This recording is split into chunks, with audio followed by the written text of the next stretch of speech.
Բարև ձեզ, եթերում բանաձև նախագիծն է։ Երկրում պաշտոնապես մեկնարկել է մայիսի 6-ի խորհրդարանական ընտրությունների քարոզարշավը։ Եվ այս 28 օրերի ընթացքում մենք հավասարապես ամբիոն կտրամադրենք ընտրապայքարին մասնակցող բոլոր քաղաքական կուսակցություններին եւ դաշինքներին։ Եվ իմ առաջին հյուրը հականդամ Հայկական ժամանակ օրաթերթի գլխավոր խմբագիր եւ արտախորհրդարանական ընդդիմության իմ կարծիքով ամենախարիզմատիկ ներկայացուցիչներից է Նիկոլ Փաշինյանը։ Բարի երեկո, Նիկոլ։ Իդեպ սա քո առաջին հեռուստահարցազրույցն է 2008 թվականից հետո։ Այո, ես ուզում եմ շնորհակալություն հայտնել, որովհետև մոտ մի տարի արդեն բանտից դուրս եմ եկել եւ առաջին անգամ հնարավորություն ունեմ այսպիսի հեռուստատեսային հաղորդման մասնակցել, ինչի համար շնորհակալ եմ։ Խնդիր չկա, հաճիկով։ Նիկոլ Փաշինյան, դու մասնակցում ես եւ մեծամասնական եւ համամասնական ընտրակարգով, ասա խնդրեմ, առաջի ամենաստանդարտ հարցը քո կարծիքով ինչի համար ընտրողները քեզ պետք է ընտրեն։ Ես 2010 թվականի եւ ընդհանրապես ընտրարշավին մասնակցության ամենակարևոր հանգամանքը հետեւյալն է, որ դուք գիտեք, որ ես առաջադրվել եմ Երևանի TV 7 ընտրատարածքում, որտեղ առաջադրվել է նաև ազգային ժողովի падգամավոր Սամվել Ալեքսանյանը։ Ես իմ հայտարարության մեջ ասել եմ, որ այդ ընտրատարածքում առաջադրվել եմ ոչ այնքան եւ ոչ միայն падգամավոր ընտրվելու համար, որքան նրա համար, որ ընտրողը ինքը ընտրություն ունենալու հնարավորություն ստանա, եւ ես կարծում եմ, որ ընտրողը Երևանի TV 7 ընտրատարածքի ընտրողը ձայն կտա իմ տեխնացությանը, կքվեարկի իմ օգտին, որովհետև կգնահատի քարոզարշավի ընթացքում, որ իմ հաղթանակը առաջին հերթին իր հաղթանակն է, որովհետև այս ընտրություններում ընտրարշավի արդյունքում հաղթելու է ի վերջո քաղաքացին, որը Հայաստանի օլիգարխիական համակարգին ցույց է տալու, որ ինքը կարող է որոշում ներկայացնել եւ այն падգամավորներին մասնավորապես, ովքեր ի վիճակի չեն կատարել իրենց մասնագիտական, падգամավորական պրոֆեսիոնալ գործունեությունը, նրանց պետք է ազատի падգամավորի ծանր բեռից։ Տվյալ դեպքում ես նկատի ունեմ Սամվել Ալեքսանյանին, ով հանրության ավելի շատ հայտնի է Լֆիկ Սամո անունով, ես ընտրողին նաև ներկայացրել եմ վիճակագրություն, որ վերջին 5 տարիներին այդ падգամավորը ոչ մի անգամ ելույթ չի ունեցել, ոչ մի հարց չի բարձրացրել կառավարության առաջ եւ 1991 քվեարկություններից այս գումարման ազգային ժողովի 1460 եւ ավելիից բացակայել է եւ ազգային ժողովը տեղեկացնում է, որ ինքը այդ բացակայությունների համար ներկայացրել է բժշկական տեղեկատվներ, ենթադրվում է, որ նա առողջության հետ կապված խնդիրներ ունի եւ ես կարծում եմ, որ ես առաջադրվել եմ, որպեսզի Մալացիա Սեբաստիայի ընտրողը հնարավորություն ունենա Սամվել Ալեքսանյանին ազատել падգամավորի ծանր պարտականություններից, որպեսզի նա պատշաճ բուժում ստանալու հնարավորություն ունենա նաև։ Դուք դրա փոխարեն լինելու եք ավելի ակտիվ խորհրդարանում։ Բնականաբար ազգային ժողովի գործունեությունը ենթադրում է խորհրդարանական գործունեություն, ես կարծում եմ, որ մեծամասնական ընտրակարգով ընտրված падգամավորի գործունեությունը ֆունկցիոնալ առումով ավելի ակտիվ է ընտրատարածքի բնակչության ընտրատարածքի ընտրողների շփման տեսակետից, որովհետև տեսեք Հայաստանի այսօրվա գործող համանդրությամբ ազգային ժողովի падգամավորը որևէ այլ աշխատանքով զբաղվելու իրավունք չունի։ Սա նշանակում է, որ падգամավորը պետք է զբաղվի ընտրողների հարցերի լուծմամբ։ Եթե այդ ընտրողի հարցերը վերաբերվում են օրենսդրական մակարդակի, նշանակում է падգամավորը պետք է համապատասխան օրենսդրական փոփոխություններ նաև առաջարկի խորհրդարանում։ Եթե այդ գործունեությունը կախված է պետական այլ կառույցների, տարբեր կառույցների հետ շփումներին եւ հարաբերություններին, падգամավորը պետք է լինի ներկայացուցիչ այդ մարդկանց, այդ բնակչության, ընտրողի, քաղաքացու, որտեղ падգամավոր, ինչ է նշանակում հայերեն падգամավոր, նշանակում է ընտրողի, քաղաքացու падգամի, այսինքն ցանկությունների եւ կամքի կրողը։ Ես ուղերձ եմ պատրաստել, մասնավորապես, տեսեք ինչ կարգի խնդիրներ կարող են լինել, այսօր նույնիսկ մերձ պետական մարմինները արձանագրում են, որ երբեմն մարդիկ, օրինակ պետպատվերով բուժում ստանալու համար հանդիպում են բազմաթիվ խոչընդոտների։ Ես ուղերձով դիմելու եմ ընտրողներին եւ այնտեղ մի այսպիսի նախադասություն կա, ես ուզում եմ ասել, որ իմ падգամավորական գործունեությունը մեծամասնական ընտրակարգով, որտեղ պատասխանատվությունը կոնկրետ ընտրատարածքին է վերաբերվում, իմ падգամավորական գործունեության ընթացքում փորձելու եմ անել այնպես, որ մարդիկ օրենքով իրենց հասանելիք իրավունքներից կարողանան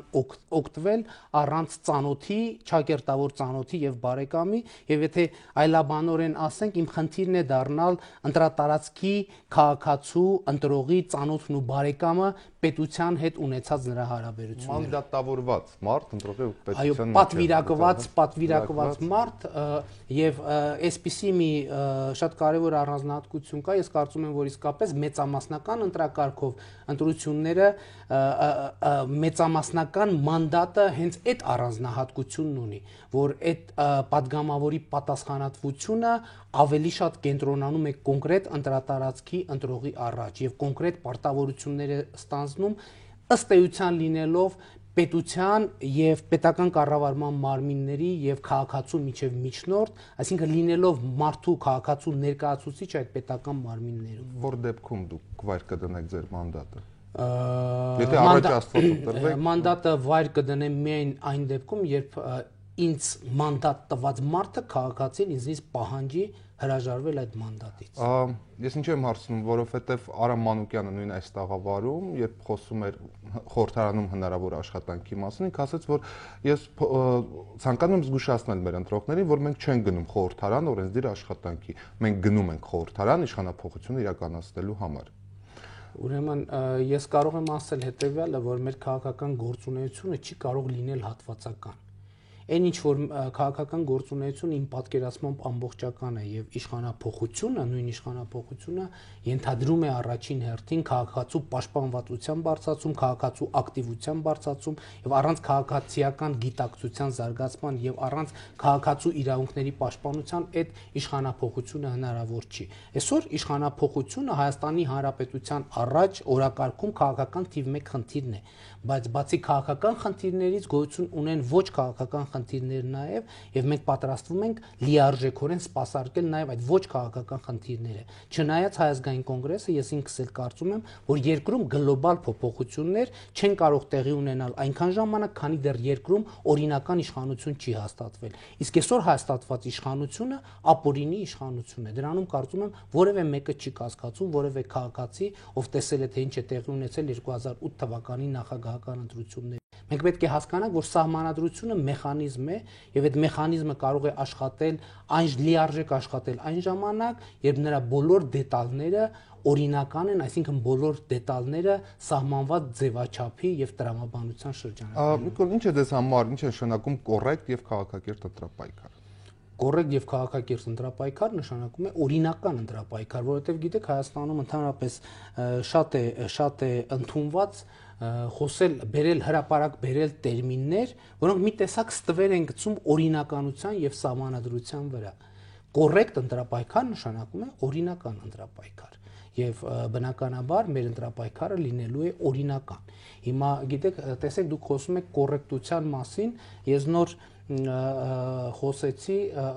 կոռեկտությունը ինքը ինչ ասել է կոռեկտություն։ Ես ձեր հարցին պատասխանում եմ, ինձ համար կոռեկտ ընտրապայքարը օրինական ընտրապայքարն է։ Այսօր քաղաքական դաշտում դիտորդների գնահատմամբ կամ որոշ փորձագետների գնահատմամբ կա այսպիսի մրցակցություն, որ ընդդիմությունը մրցակցում է ընդդիմության հետ, իշխանությունը իշխանության հետ։ Դուք համաձայն եք այդ կարծիքի հետ, երբ որ պայքարը, այսպես ասած, կոալիցիոն ձայների միջև գնում է հիմնականում ՀՀԿ-ի եւ ԲՀԿ-ի միջև, իսկ ընդդիմության դաշտում հիմնականում ՀԱԿ-ի եւ Ժառանգության եւ մի քիչ էլ կարելի ասել ՀՅԴ-ի։ Գիտեք, ես այդ գնահատականները, ինձ համար ընտրական պայքարի տրամաբանությունը հետեւյալն է։ Իմ կարծիքով այս ընտրապայքարը ունի հետեւյալ տրամաբանությունը, ինչպես եւ նախկինում եղած ընտրությունները, որոնց ես մասնակցել եմ եւ սեփական աչքերով տեսել եմ, այս ընտրություններում էլ նախկինի նման քաղաքացին պայքարում է ապօրինության դեմ։ Մնացած բոլոր խոսակցությունները ինձ համար մի տեսակ երկրորդական են, որովհետև ցանկացած ընտրություն Հայաստանի Հանրապետության քաղաքացու համար շանս է վերականգնել Հայաստանի համար ձեռք բերել, ստանալ, ոնց ուզում եք գնահատել, Հայաստանի Հանրապետության սահմանադրությամբ իրեն վերապահված իշխանությունը։ Այսօր երկրում խնդրեմը նրա մեջ է, որ քաղաքացին ինքը իշխանություն չի։ Քաղաքացին այսօր հայտնվել է մի տեսակ անհասկանալի կարգավիճակում, որ նրան ձու են բաժանում եւ սպասում են, որ այդ բաժանողի ձեռքերը կհամբուրեն, որ նրան, չգիտեմ, ինչ որ փշրանքներ են շպրտում եւ շնորհակալություն ակնկալում։ Որ քաղաքացին խնդիր ունի վերցնել իր ձեռը իշխանությունը եւ օրենքով սահմանված սահմանադրությամբ հաստատված սահմանադրության երկրորդ հոդվածում ասվում է Հայաստանի Հանրապետությունում իշխանությունը պատկանում է ժողովրդին եւ ցանկացած ընտրության մեջ ժողովուրդը ունի խնդիր այդ իշխանությունը վերցնել իր ձեռքը եւ այս 7-րդ ընտրատարածքում նաեւ առաջադրվելով մեծ համամասնականով առաջադրվելով ես համարում եմ որ ինչ որ առումով Հայաստանի Հանրապետության քաղաքացիներին շանս եմ տալիս իշխանությունը վերցնել իրեն ձեռքը որովհետև ես ընտրատարածքի ընտրողների հետ նաև հանդիպման ժամանակ ասում եմ որ ես միշտ նախկինում ասել եմ որ քաղաքացին պետք է ձեռքը գցի իշխանության օձիքից որպեսզի այդ իշխանությունը որևէ սխալ բան անելու հնարավորություն չունենա եւ ծառայի ժողովրդին Ես մարդկանց ասում եմ, որ իմ առաջադրումով ես իմ օձիքն եմ առաջարկում մարդկանց, որպեսզի նրանք բռնեն իմ օձիքից եւ որպես падգամավոր իմ հնարավորությունները, իմ գործունեությունը օգտագործեն իշահ իրենց, ի նպաստ իրենց բարեկեցության, ի նպաստ իրենց իրավունքների։ Եվ ես շատ կարևոր եմ համարում որ ի վերջո քաղաքացին իրավունք ունենա տեսնել իր ընտրությունը։ Սա շատ կարևոր բան է, որովհետև տեսեք, մենք ասում ենք խորհրդարանական ընտրություններ։ Մարդը պետք է հասկանա, գնահատի, գիտակցի, թե ինքը ինչի եւ ինչի միջև է ընտրում։ Ում եւ ում միջև է ընտրում։ Եվ եթե դուք տեղյակ եք, ես ասեմ, որ հենց падգամավորի տեխնացու առաջադրվելու առաջինից պահից ես իմ մրցակցին, ավելի ճիշտ 7-րդ ընտրատարածքում առաջադրված Սամվել Ալեքսանյանին հրավիրել եմ հերոստաբանավեճի, որպեսզի մարդիկ իմանան, թե որն է իրենց ընտրությունը, այսինքն իրենք ում եւ ում միջև պետք է ընտրեն։ Եվ ես կարծում եմ, որ ձեր հերոստաընկերությունը ամենևին դեմ չէ նման հերոստաբանավեճ կազմակերպել։ Համեցեք, մենք բացենք բոլոր բանավեճերը։ Ուրեմն ասենք պարոն Ալեքսանյանին, որ Արնյուս հերոստաընկերությունը պատրաստ է հերոստաբանավեճը կազմակերպել եւ եթե Սերժ Սարգսյանը 7-րդ ընտրատարածքում առաջադրել է պարոն Ալեքսանյանի տեխնացությունը որպես կարկառում քաղաքական գործ չի, ես կարծում եմ, որ այդ հերոստաբանավեճը ուղիղ եթերում մարդկանց շանս կտա տեսնել, գնահատել, թե ում եւ ինչ է ի վերջո ինչ ընտրություն է իրենց առաջ կանգնած։ Եվ ես շնորհակալ եմ, որ դուք պատրաստակամություն հայտնեցիք նման բանավեճ կազմակերպելու որևէ խնդիր չկա։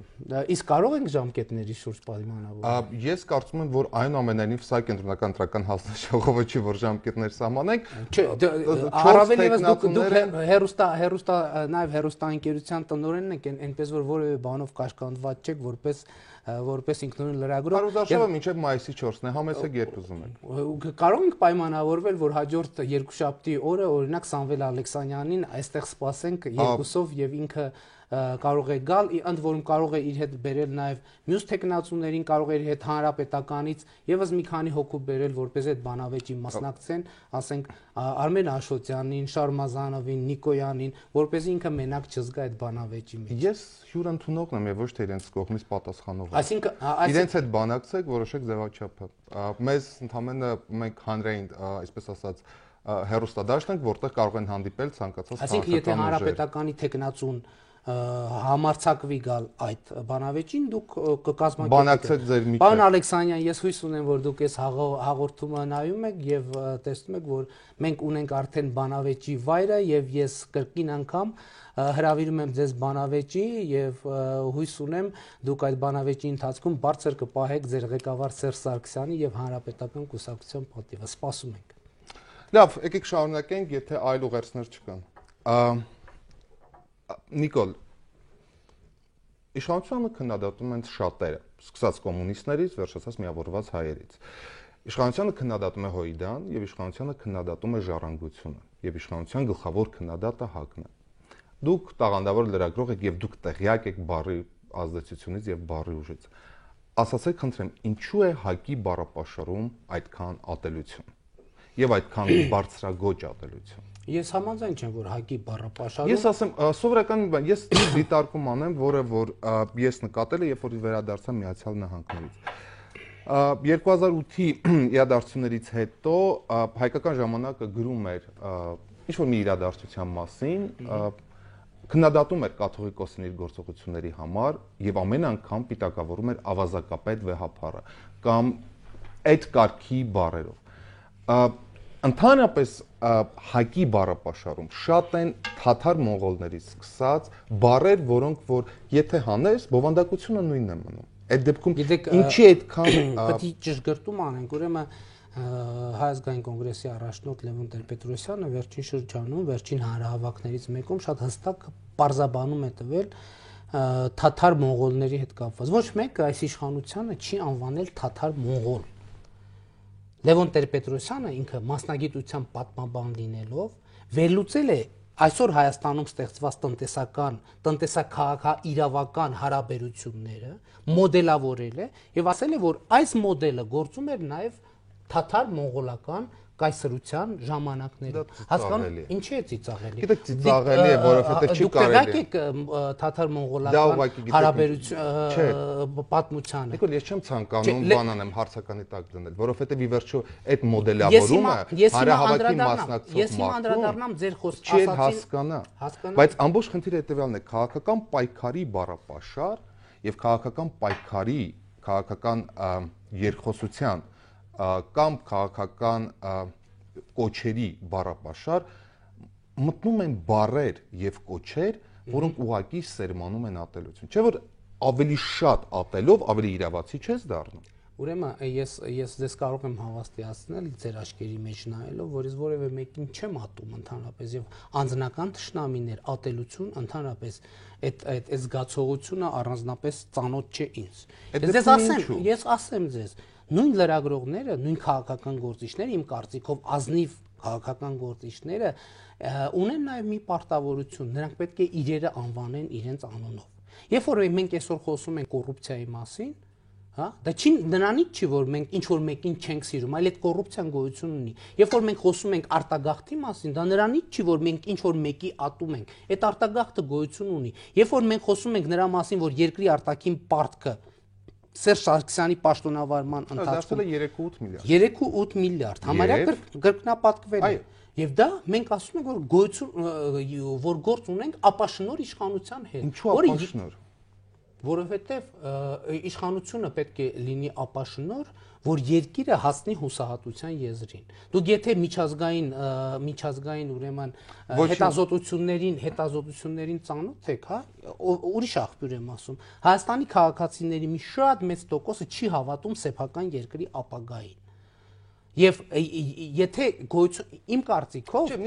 տարբեր բան են, դու ճիշտ ես ասում ամեն ինչ, բայց դրանք տարբեր բաներ են։ Իհարկե չի հավատում, վստահության աստիճանը ցածր է, որովհետև իրեն անվտանգ չի զգում երկրի տնտեսությունը անկայուն է։ Ճիշտ է այնպես, ինչպես Հունաստանում, որտեղ երկիրը կանգնած է դեֆոլտի առաջ։ Ճիշտ է այնպես, ինչպես Իսպանիայում, որտեղ բան են, ճիշտ այնպես չէ, որովհետև Իսպանիայում անկախ նրանից դեֆոլտ է թե դեֆոլտ չէ, Իսպանիայում իշխանության ընտրել է ժողովուրդը, Հայաստանում իշխանություն Սարգսյանի ժողովուրդը նախագահ չի ընտրել։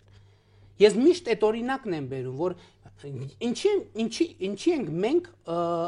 այս բառերը արտասանում։ Արդյոք նրա համար, որ ատում ենք Սերժ Սարգսյանին, ոչ ամենևին, որովհետև մենք օրինականության կողմնակից ենք։ Իսկ Հայաստանի Հանրապետության Սահմանադրությունը ասում է, որ Հայաստանի Հանրապետության նախագահ ընտրվում է նա, ում օգտին քվեարկում է ընտրողների 50+1%-ը։ Սերժ Սարգսյանի օգտին 50+1%-ը չի քվեարկել։ Հարգելի պարոն Ալեքսանդր, հիմա բացատրեք, թե մարդը ինչ գործի Բաղրամյանց 26-ում։ Հասկացա, ընտրվեց, անցավ, չընտրվեց, ցանցավ։ Հասկացա, հիմա ամբողջ խնդիրը դրանից է, որ ասում եք ընտրվեց, անցավ։ Դե լավ 10 հոգի սպանեց, գնդակահարեց, անցավ։ Դե լավ, այսքան մարդ լցրեց բանտերը, անցավ։ Դե լավ, այսքան թալանեց Սերժ Սարգսյանի եղբայր Սաշիկ Սարգսյանը, ինչպես է միլիոնատեր դառը։ Ես իրեն ատում եմ դրա համար, ինքը միլիոնատեր դարձել, հա։ Նիկոլ, ավելի բարձր, որ խոսակ ավելի իրավացի չեք դառնա։ Թույլ տվեք ավարտեք ինքս։ Խոսքը ընդհանրապես նրա մասին է, որ նույն երևույթները քննարկելուց պետք եթե չեք ընդունում նախագահ Սարգսյանի լեգիտիմությունը, դա ամեն ինչ չխանգարեց ՀԱԿ-ին նույն, այսպես ասած, հերրակա երկխոսություն իրականացնել իշխանության հետ եւ կյանքի կոչել բարեփոխումներ եւ իրականացնել բաներ, որոնք Լևոն Տեր-Պետրոսյանը ամեն հանրավակին ասում էր, հետո տեսնում էր թե ինչ պետք է լինի, այսինքն նույն Լևոն Տեր-Պետրոսյանը դա չխանգարեց, որպեսզի հերրակա կարգով երկխոսության մտնի իշխանության հետ։ Երկխոսությունը եղել է իշխանության մենք օրակարգում ընդ որում Ես դա չեմ ասում որպես վատ բան։ Ես դա ամենևին չեմ քննադատում։ Ճիշտ է կարել, ձեր քաղաքական նպատակները ունեք։ Իմ ասածը հետեւյալն է. եթե այնուամենայնիվ դուք գնում եք քաղաքական երկխոսության, եւ հասկանալի է, որ ավելի բարձր գոռալով, որ նախագահը լեգիտիմ չէ, եւ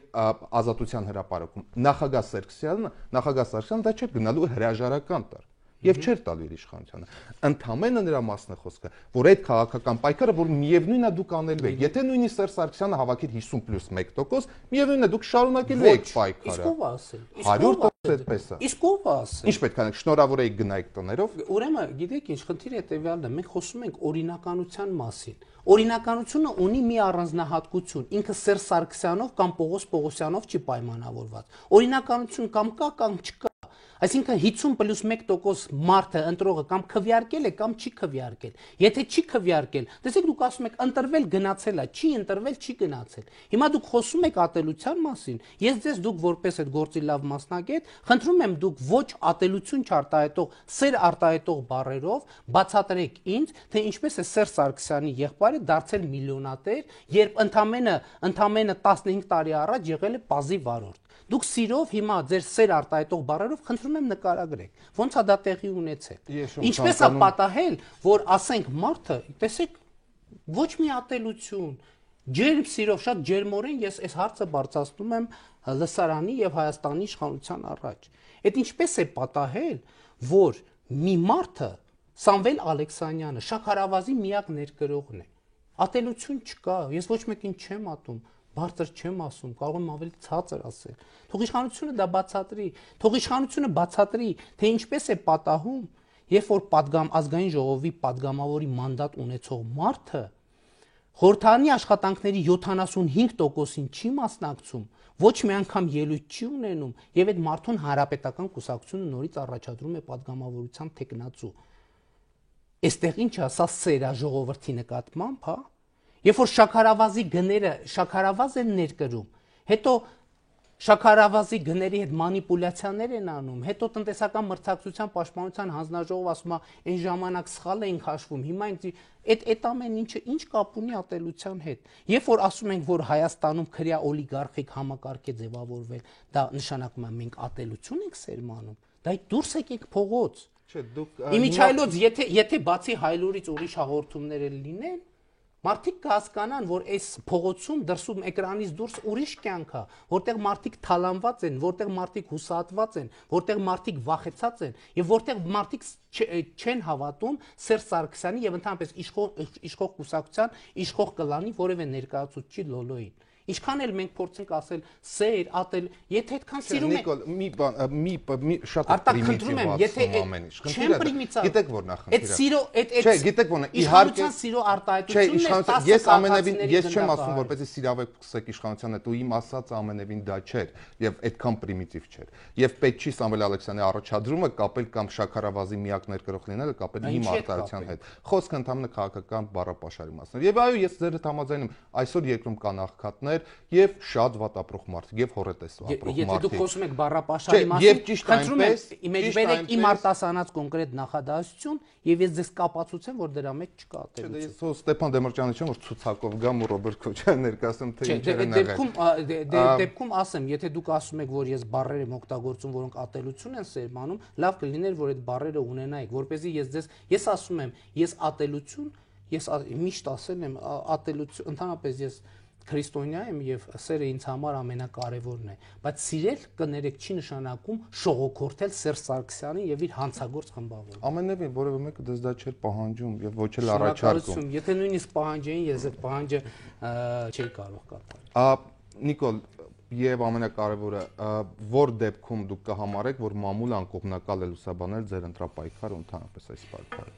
Երբ որ մամուլ անկողմնակալ լուսաբանի ժամանակ էլ կհամարեմ, որ մամուլ անկողմնակալ է լուսաբանել։ Ես կարծում եմ ընդհանրապես այդ անկողմնակալության հետ կապված խնդիրը շատ կարևոր խնդիր է։ Ես կհամարեմ, որ մամուլը անկողմնական է լուսաբանել այն պարագայում, երբ որ լրագրողները վերարտադրեն, գրեն, պատմեն իրենց տեսածը, լսածը, զգացածը եւ ոչ թե նախագահականի վարկածը, նախագահականի զգացածը եւ նախագահականի զգացումը։ Այդ առումով հայկական ժամանակը